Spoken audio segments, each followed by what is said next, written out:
we had to take a really hard look at how we were deploying capital and how do we get top line growth ignited? How do we increase value in the company and drive stock price? And with the help of your team, Greg, at Fortuna, we took a hard look at how we were deploying capital.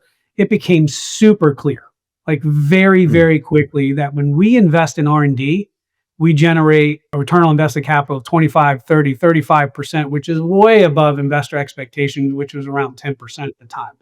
So we had to really think about capital deployment and R&D as capital deployment and not as an operating expense that you cut to hit an EPS number. But when we started thinking about it that way, we developed a framework, again, with your team called Varian Value Add. What was super exciting was deploying it at the micro level.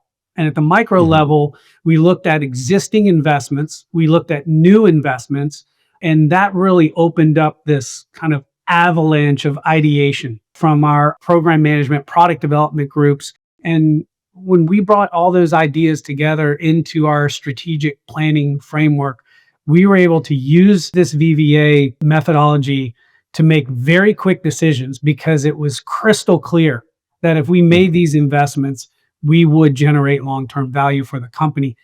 The one thing I want to emphasize, though, that you said, which has come up in several different calls where people talk about versions of economic profit that they use, and that was that you can quickly make decisions. I think that when people see a new financial measure, it seems complex to them.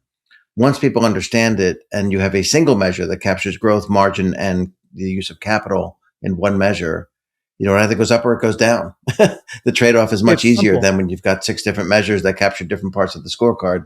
And I think that speed of decision-making was really evident back then.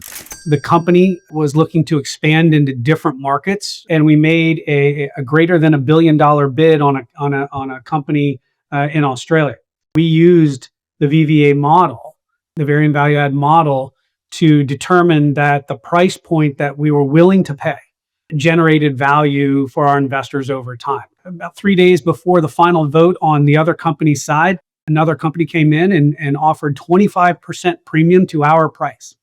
And I will never forget walking into an office with Gary, the CFO, with Dow, the CEO, and we literally had a dry erase marker. We went up to the board. It took about 10 minutes for us to calculate that if we went in and met that price, it would not generate value for investors. Because a lot of companies will say, well, we've already invested our time and we can make this work. And we didn't. And I give a lot of credit to those two gentlemen for making the right call.